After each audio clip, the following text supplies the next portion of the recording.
Bastards of Blasphemy. Freebird. Coming to you not quite live from Pineda Studios, a Bad Year Records production. I'm Sascha Saintevic. With me is Briano Hawk. Briano, what's up? Not much. Yeah? Yeah.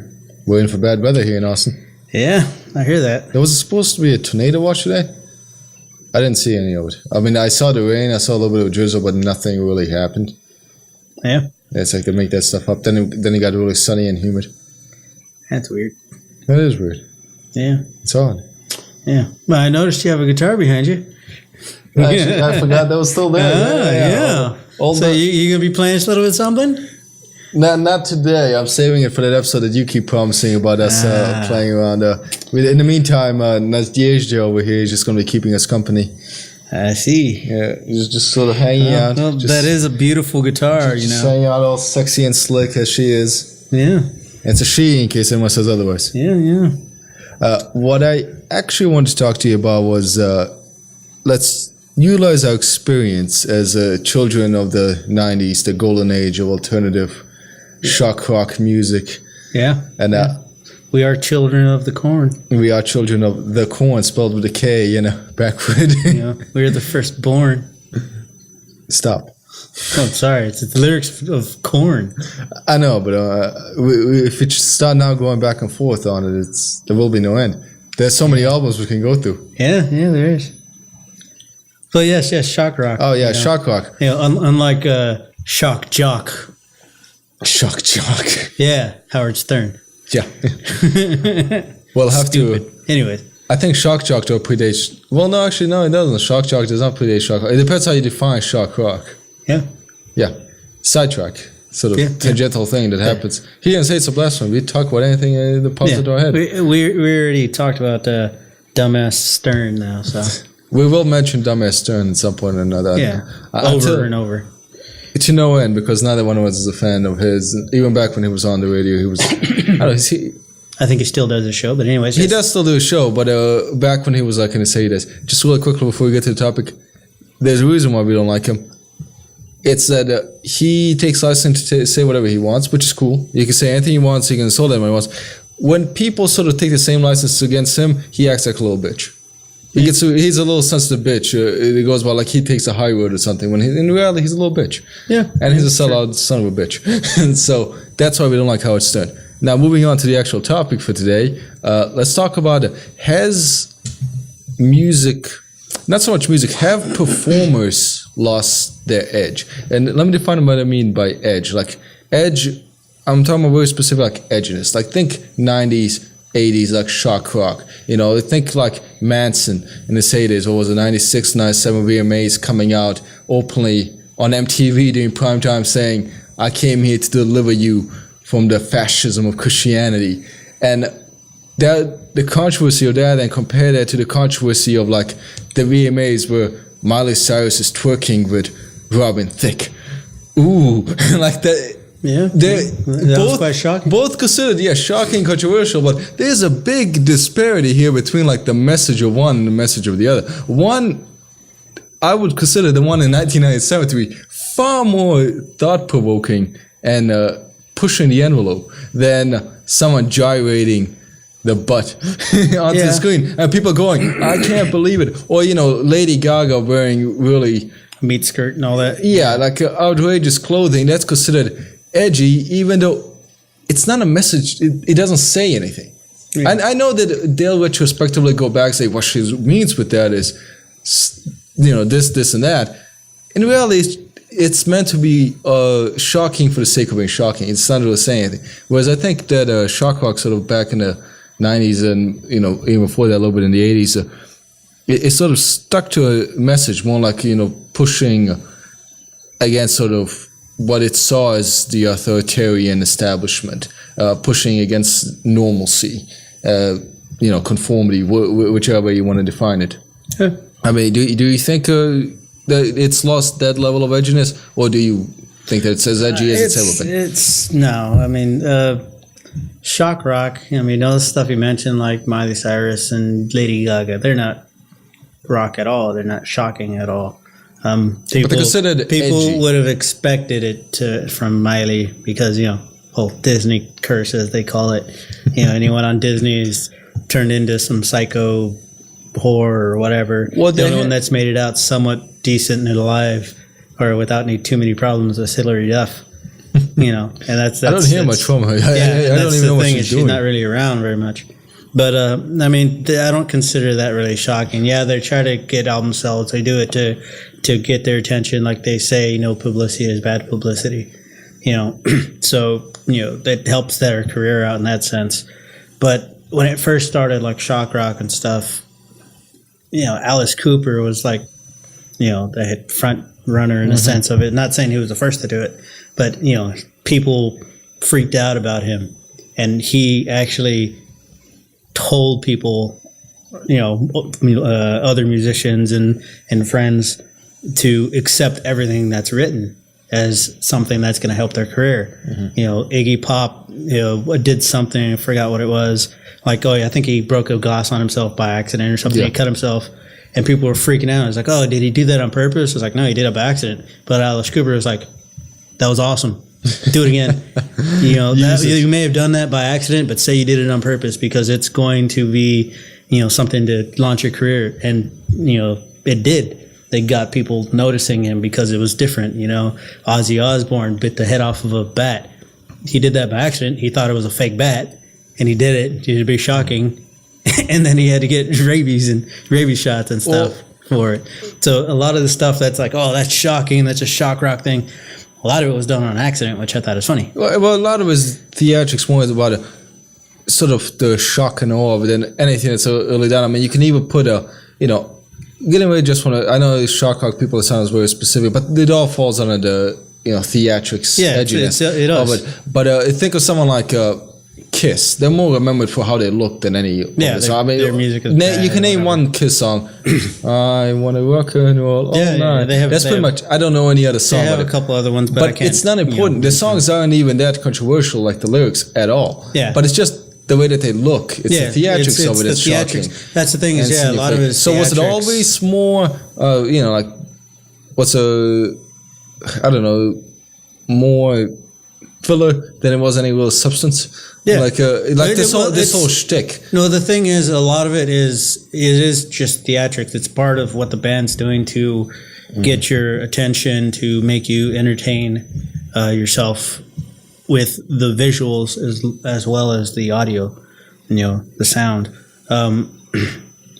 If you think of the Gwar, that's all they are. They're shocking, in that sense, because they're monsters. They have this whole character thing that they put on stage. It's a play, pretty much what they do. Mm-hmm. They come out, they have their monster thingy, and they have the people eater and the orgasm shooter and the, whatever else, and all this different stuff that's happening on stage. And they pull people from the audience to have them getting eaten by the, big pussy machine or whatever the hell it's called nowadays. I forgot what it's called. It's pretty much big, I know big vagina. I know so they get eaten like that, and they throw blood on the audience and stuff. And if you've never heard of them before, or you don't know what they're doing, it's shocking to you. But people who've been around them for years, they're like, oh yeah, it's just, entertainment. We like it. It's fun, whatever. Mm-hmm. If they didn't do that in their concerts, people would be quite disappointed. You look at Manson when he first started, he was more shocking than anything. With Lunchbox. Antichrist Superstar, he really like amped it up. Yeah, too. But I mean, when the video for Sweet Dreams came out, he had he's wrapped up, because he's like his cut. And you see a bunch of scars everywhere. With the really close shot, and his eyes all whatever. And it was like, well, what the hell happened here? That was shocking. Even me, first all I was like, oh, this is awesome. Caught my attention. If it was just him like in a suit or whatever and just really lame and doing that, I probably wouldn't have been as like, wow, or something. Well, someone like Manson, I think he was somebody who, probably not the only one who tried this, but it's someone who really went marketed it well. The idea of like taking a shock rock sort of in your face feel, but he sort of took a seriousness to it because he tried to put like a message to it, like something like beautiful people. Like the song is trying to say something. It's not just I'm doing some crazy, I'm killing a chicken on stage, throwing it into the crowd. It's I'm making a statement about you, about society. It's not like, but and he feels it though with the shocking image, like we're talking about, like the video to be of people. It's like like there's like what most people say, so like disturbing imagery in there, or even closer. Yeah, see, and that's the thing, is that it got edited because of some videos. And they actually put some stuff in there and actually put footage missing and stuff, which I thought was clever. But I never thought of Nine Inch Nails or Trent Reznor as a shock rocker. Oh no, he's not. But I'm saying, I've never really thought of him in that way. And even when I saw that, I was like, oh, it's a cool song. The video's pretty cool too. I wonder what's missing. Well, the lyric in the song is probably more.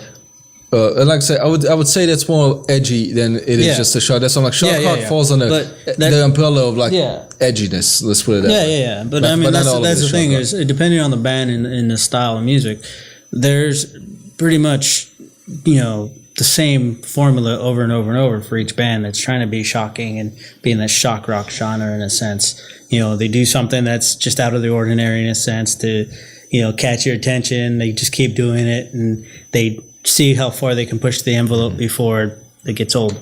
Matt says it's controversial. Stuff like that. If you look at like black metal and like Norwegian punk and all that other stuff, there's some weird stuff out there, and they take it to the freaking out there. Yeah, I don't remember what the band is called or anything, but one of their members committed suicide, and in his note he said, "I want you to take pieces of my brain and throw it to the audience." And the singer is like, oh yeah, this dumbass, blah blah blah, and whatever, is like showing no remorse in a sense for the guy. I'm sure he did care, but it was part of the whole thing, and that was shocking as hell.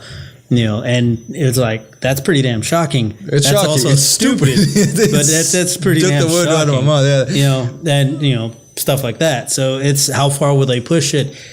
It's it's hard to say, because how much is their following, and how much do people understand what's happening and things like that. To me and you, it's pretty damn stupid, and that's gross, and that's pretty sadistic, I think. Yeah, I think it's too over the top. That's what they're trying to. To the people who are actually fans of the band, they think it's that's how they were, and they're like, oh no, that's to honor him, blah blah blah. That's what they should have done. That's how he should go out, whatever, because it's honoring that guy and whatever else. But that's the thing, is they followed him since the beginning, and they probably knew something different about backstory or whatever the hell, that we don't. It's just the story I've heard, and it was like, well, that's pretty stupid and messed up, but okay, it's pretty shocking. I give you credit on that one. Well, would you also toss this move towards edginess, where it sort of goes into, sometimes you can get lost, and so would you say that the emergence of glam is something like where people, in an attempt to sort of push the envelope, they sort of went over the edge a little bit, just sort of strange territory. That's the funny thing, is shock rock actually came from glam, or glam came from shock rock. I'm not too sure. I would say it's like a Venn diagram where there's like stuff. That's the thing is, it's like David Bowie. There's overlap. He did big glam thing. I've never really considered him a shock rocker. Yeah, but he did the glam thing, and he did whatever else, and yet I think he can be put in that shock rock category in a sense, because of some of the characters in a sense he had, because it wasn't he didn't really change his style as like, oh, well, I'm David Bowie doing this. It's like, oh no, I'm Ziggy Stardust. It's this character doing something, and it's whatever. And so he, in a sense, put a shock twist to it, but it's not really shock rocky. But it is edgy. Yeah, that's whatever. Yeah. It's edgy and it's unique in that sense. Yeah, but the thing is, you can't really just state like, oh, well, it's edgy for someone to do something different. I mean, Prince to this day walks around in high heels in a sense. Mm-hmm. That's different than everybody else. But it's like, oh, well, that's Prince. Well, for someone like Prince, I don't know. He just kind of has that street cred where it doesn't really matter. But he's so well established. Yeah, but that's the thing, is nothing really he's done that's ever been shocking. In a sense, because his lyrics have been a little bit controversial in some. Yeah, that's the funny thing is, he's like a highly religious man and all this stuff, but he talks about sex all the time and so on and so forth. And if you listen to his lyrics or read his lyrics and stuff, you'll be amazed that he's like devout Christian or whatever, and it's just like Alice Cooper is a born again Christian. Yeah, but Prince has always his songs are that's true. His songs aren't about that though. Yeah, and that's the difference is you're like, oh well, for Christian guys, quite racy. Well, too, and that's the whole funny thing is, true. We're talking about shock rock, but I'm going into Prince because he in a sense, to me, can be kind of put in that category. Well, he could be because of of the fact the that envelope. that he has pushed the envelope in a sense. He's done some different here's some risks on some of his music and whatever, and somehow doing all this stuff that if someone else did, they'd probably think you're gay, or it's like, that guy's really out there. He's known as a sex symbol. He's like, no, it's Prince. Oh my God, 4'2" and 20 pounds and whatever. I know he's not that short, but he's short. He's like 5 foot, maybe even less. But he's like skinny as a freaking bone. And it's like, oh, look at that sex symbol. He's just, oh my God. That's because it's like, this is weird. It's awesome though. Well, someone like Prince, and this goes as people who sort of like, to define, you want to walk the fine line of edginess. He has a flamboyance, like in the true sense of the word flamboyant. Yeah. Like where it's noticeable. Yeah. He peacocks. Yeah. to use a more internet ready term. He something, it catches your attention. So, but see, since we're sort of admitting that it was always more theatrics, more showy than it is, about any sort of true, musical substance to it. Is it that because we grew up on this stuff, we grew up through, the 80s, we grew up through the rise of the Shockhawks and the alternative musicians in the 90s, that the stuff we see now, whatever it is, a lot of the pop things, the pop, the twerking, or whatever. Is it that we're just not because we're so used to it, it just doesn't shock us anymore? Like, it can't shock us. But I would say that's not really the case. Because I think it's moved from sort of like, it sort of has like a rising action, like you can see like with, Alice in Chains. I mean, you can even put like, the glam, Twisted Sister, they dress up like, they wear makeup 80s. And they dress up like women. The whole and, 80s thing, yeah. So you see sort of like they're trying to be edgy, trying to do stuff that's unconventional, like just image wise, not music wise. But I think it's more we have just gotten used to it because of the fact that it's gone through the whole 70s thing and Alice Cooper, and then 80s hair metal and all that, dressed like a female, try to look better than their female, and then Manson stuff, and then nowadays it's kind of like we've seen it all to this point, and whatever they try, it's kind of like, okay, well, I can reference that to this person back at this time who did this, whatever. And so I think it is, we just got used to it. That's all it is we're used to it. There's not much that we will look at and see, like, well, that's shocking. Unless someone comes with something completely different and just like out of the blue that no one's ever tried before. Well, I mean, Elvis shaking his hips in the 50s was edgy. Yeah, that was edgy because it was never seen. It hasn't been done before. Yeah, that's the thing. It's never been seen. But nowadays, I mean, everybody shakes their hips. Usher dancing, or any of the pop people doing their things. There's a sexual element to all of it. They get very raunchy on stage, and yet it's just like, oh, that's them being them. It's not shocking. If it was like, I don't know. Bad metal. No. Let's say some sexy stuff. Yeah. No, let's say it was Slipknot, right? Yeah. The Corey Taylor from Slipknot gets on stage and he starts doing what Usher does, sings like him, starts dancing like him. You'll be like, what the hell happened to him? Because that's shocking. It's not in his character. If, say, Usher got on stage and started singing like, Slipknot took the whole thing, that would be shocking because it's something different than what he's done. But the fact is that each person that's trying to be like the shocking or shock rock or whatever, that shocking character in a sense, they've developed it as that character or as that person. So when you think of them, it's like whatever they do, it's like, oh, that's not shocking. That's them trying to be, Lady Gaga. Whoa. Coming out in a meat suit or coming out whatever. And it's like, okay, well, that just looks stupid to me. It's not very anything. It's situational. Like someone like Lady Gaga, when she dresses up, however, and she goes to the Grammy, her appearance clashes with those who are around her. Yeah. Like, so that's why it stands out. Someone like Slipknot, in the environment that they're in, they don't really like come across as being over the top theatrical, just because you'd expect that. Yeah. In like you go to a Slipknot show, you expect Slipknot. Rammstein said Taylor Lindemann setting himself on fire. Yeah. It's a Rammstein show. It's not considered flashy or flamboyant. Yeah. It's just I think in order for it to be considered like really like a edgy or pushing the envelope somehow, you have to clash with your surroundings in a way. Yes. And I don't know.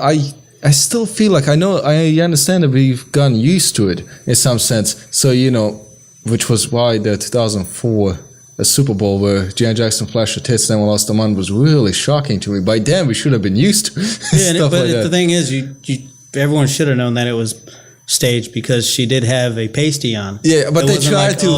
It was a wardrobe malfunction. But why did we need that conversation at all? Who gives a shit? Yeah, it's because it was actually done on live TV and they weren't expecting it. Yes, I feel like if that's not this year's seeing Super Bowl, a 50-year-old boob, and it's kind of like, I don't think she was 50 yet. She's 50. She's 50. Yeah, I don't care about it. She's like 59 now.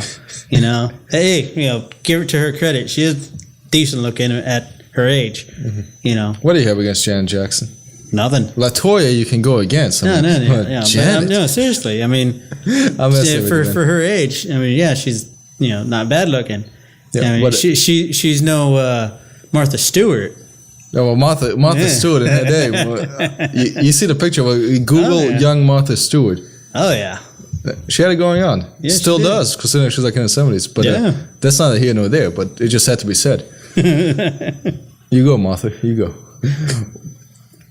Going back to what I was saying, though, I still say there's a difference. I know we're used to now, but I feel like they've gotten lazier now, performers. Whereas it used to be, I'd even, like Manson, trying to put a message beside it. I would even say someone like Boy George was more creative than nowadays, where they think that, well, if I make myself overly sexual, and nothing wrong with that, makes our sexuals wonderful, but there's this expectation that I'm overly sexual, therefore I've done something creative and I've made some sort of a greater statement other than I'm sort of using a cheap way by flashing skin or genitalia or the implication of skin or genitalia. I feel like that's sort of creatively lazy, where you're just like, and it's shocking because breasts. But there's no greater statement behind it. Okay, breasts. Yeah. But everybody just sort of goes along with like,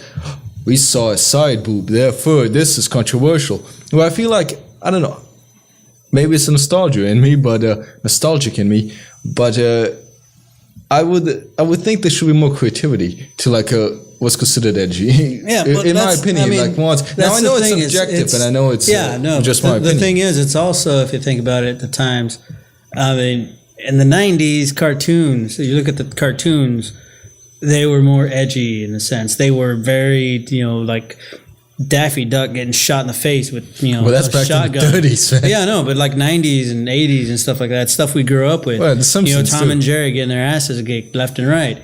So we were kind of desensitized to it. So, we see Manson and stuff like that. Yeah, it was shocking to us. And kids nowadays, Tom and Jerry are friends. Daffy Duck doesn't really get shot in the face anymore.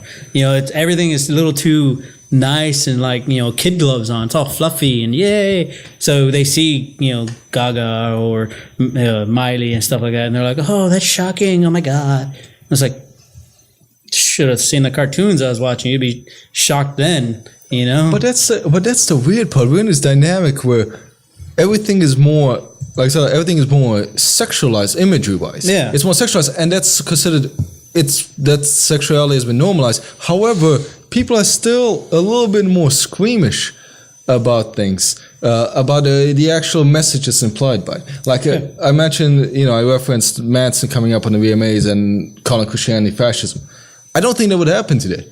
I don't see the VMAs doing that. That would be considered not so much because the executives of MTV would be offended, but because they would be too afraid to lose advertisers. Yeah, they were too afraid to lose sponsors. And I think the fact that everything's been, I don't think there is really a route outside of the commercialization of like that entire industry, that everyone's so afraid to piss off sponsors and advertisers that they'll give you implied edge, but nothing that's really behind it, more so than before. Whereas before, because the reason for the edginess, for the attempt to push the boundary, to push the envelope, it was to get attention, because you weren't getting attention. Nowadays, it's like, we want to get attention, but we can't lose the support of certain key individuals, mainly the people paying for the stuff.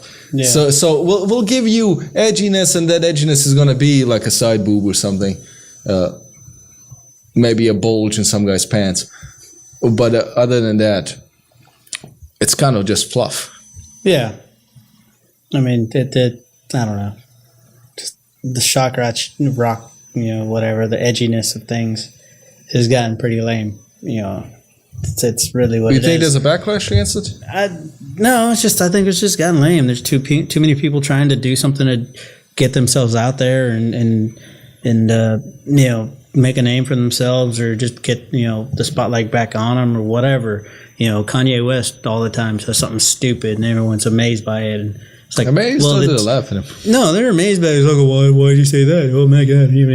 It's like, well, that's his character. Everyone knows that now. He's a drunk. He can't hold his tongue, and that's all it is. That's his character. Not saying it's a character he puts on. No, that's him. Right. That's his personality. That's who he is. He's a drunk, and he can't hold his tongue, and he can't rap worth a damn, and he's stupid and whatever else. Miley Cyrus has the whole I'm a druggie, I'm a pothead, I do whatever. And the thing about Disney stars is, but I'm going to be honest with my fans, and I'm going to do this and that. But I was like, okay, cool, whatever. That's your thing. Yes, if you think, Miley Cyrus as Hannah Montana and what she is now, two opposite spectrums there, and you're like, you could be shocked by that. But if you know the trend of Disney characters and people who worked with Disney, not so much. I mean, Shia LaBeouf. Everyone thinks he's crazy. He's out there, he's drunk, and he's just fucked whatever. in the head. that guy's fried his brain or something.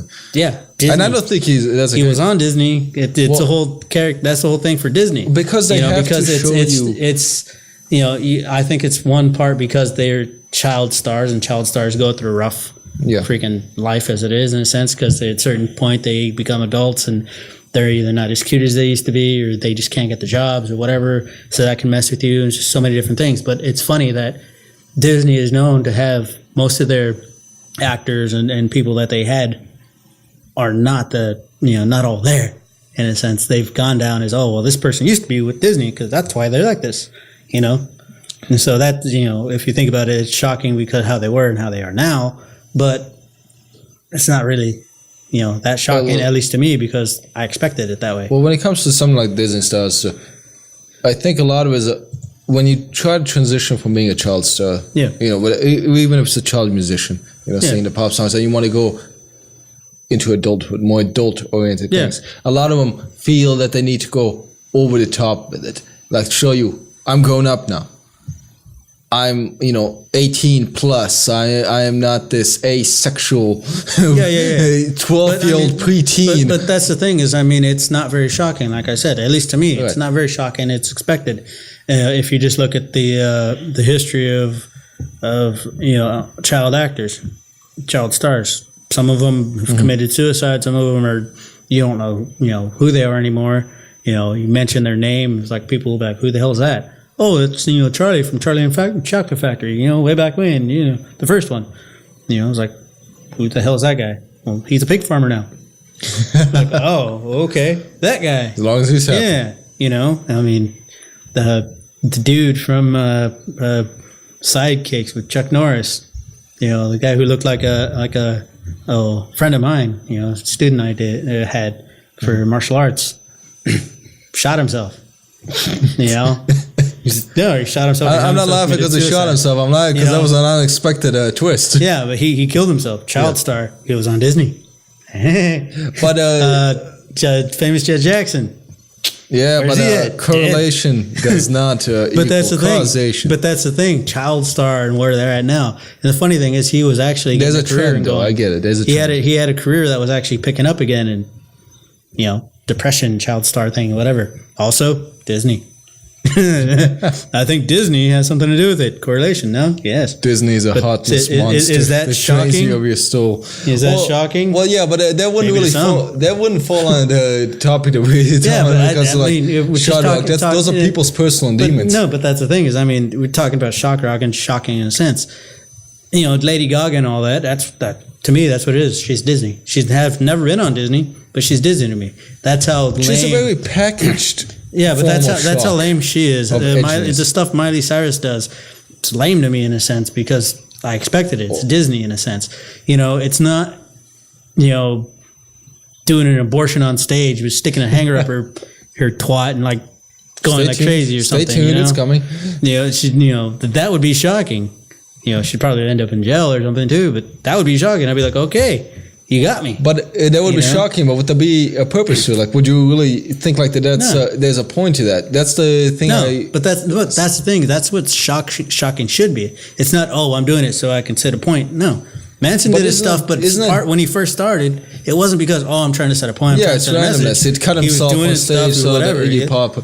Yeah, the whole Iggy Pop thing and what Alice Cooper said. And things like that. It probably goes back even further than that. I'm sure if you go, if you look at the history and stuff and you go back into like classical music, you'll find those artists who are like, they're shock rock in their sense because, Mozart did this and da-da-da-da. Tchaikovsky. I've heard people say, Tchaikovsky, that guy was just a maniac. I'm just like, yeah. I think that for me, what kind of piqued my interest on this topic again was, I forgot where it was, but maybe it was someone on the radio, maybe it was just a comment section or somebody mentioned, I think it was a description I saw either CNN or NBC.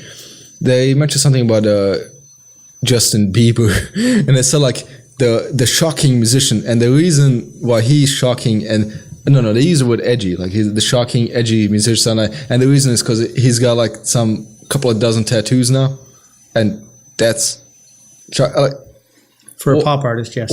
But his songs are like about getting a girlfriend and stuff like that. Like, for a pop artist, that's shocking. Okay, so he's got a couple of Mickey Mouse tattoos. Who gives a look at any rock artist? It's shocking when they don't get it, have but one. Nobody would ever say that artist right there, that like heavy rock musician. Yeah. Now let's pick Manson again. No one ever says like Manson's a shock rock musician and edgy musician because, that's a Manson 90s Antichrist superstar. Because he's got a couple of tattoos. Yeah, no, that's the thing. Who gives a crap? That's the thing. It's shocking because Justin Bieber is a pop artist. He's not supposed to be, the edgy whatever with the tattoos and stuff. But if you look at like people from One Direction, tattoos, some of them have kids or doing legal battles over custody, for their kid, things like that. It's like, they're supposed to be cookie cutter and good and do it. It's like, no. But that's society though. Go to any rock concert. If you find a rock artist who doesn't have tattoos, you're amazed. It's like, how the hell do you not have it? You do this and you don't have any? You don't have to even go that far. Tattoo artists. What's his name from the thingy, the show we watched about tattoos? Ink Master? Yeah, Ink Master. Guy had no tattoos. People were shocked by that. Well, here's the thing. You don't have to go that far. Just as sort of a little tidbit. If you walk down Austin, Texas, and you find someone without a single tattoo, that's sort of shocking anywhere in itself. Yeah. The dudes are pretty common. Not really, because I've seen so many people without under 30. I've seen so many people without him. It's not very shocking to me. It's a 50-50. It's more of a 50-50 toss-up, though. In Austin, Texas, they're considered much more the norm, just because it's a young crowd into college. But I mean, that's the thing is, it's really not just in Austin; it's everywhere. My hometown, almost everyone has tattoos. You go to California, half of the people there have tattoos. So it's not really shocking in a sense, no matter what. Well, bring it back to the conversation. It's more that it's the sense of like the style of music you do, or the personality of whatever you have, and what people expect, and then you're not like that. Like I said, you find a rock artist or a heavy metal artist who doesn't have tattoos, you're like, well, that's different. That's not normal for that genre of music. You find pop artists who are all tattooed up, like Justin Bieber. Yeah, he's edgy. He has a bunch of tattoos. Well, not really. I mean, listen to his music. You expect it. Miley's all tattooed up. Demi Lovato has tattoos, maybe not as much as Miley or Justin Bieber. People from One Direction, they have tattoos. Nick Lachey or his brother, whoever, has a 98-degree thing. Ooh, edgy. It's like, not really. Yeah, that was even they at that way back when. But that just goes to the point that we were saying, though. Something can be considered edgy, 20, 30 years from now. Like tattoos were probably considered more edgy. They were expected of a certain type more than they are now. Nowadays, it's been normalized because more people have been exposed to it, more people have partaken in the custom. So it's become more the norm. So therefore, it's not considered edgy or trendy any longer. So that might go to what we were saying earlier. Maybe we're just so used to all the shock factors that we just don't care as much. We're just not as shocked anymore. But at the same time, though, I still say I feel like the artists nowadays have just gone a lot lazier. They just expect like, look, I've done something edgy. I said fuck on TV. Therefore, I'm now solidified as the edgy artist. And the magazines and the publications, they will refer to you as such on account of that. But I don't think the public is buying it. No, the thing is, it's not that. It's basically the record industry or the artists, managers and stuff are trying to promote that edginess they do that, or they tell them, oh, go do this and this is going to be edgy, and then they pay off a magazine to say, oh, well, this is so shocking and blah blah blah and so on and so forth.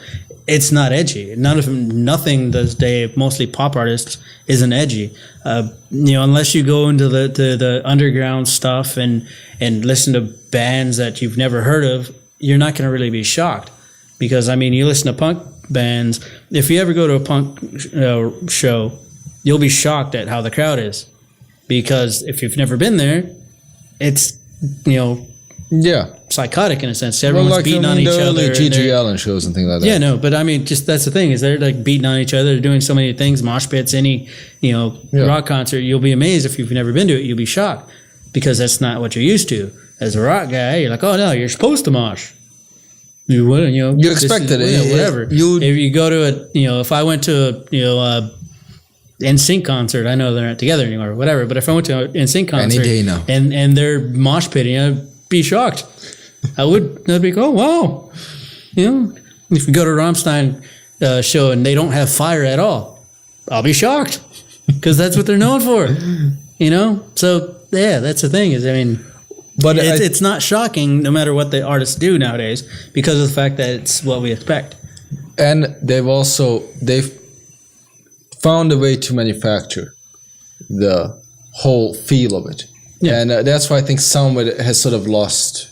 Some of the edginess has lost its edge because they found a way. Now that's considered part of the packaging. Yes. When by the labels themselves, but where it used to be, I want to do this to go against the establishment. The establishment has found a way to be like, the establishment writ large, whatever you want to call it, the label, the record industry.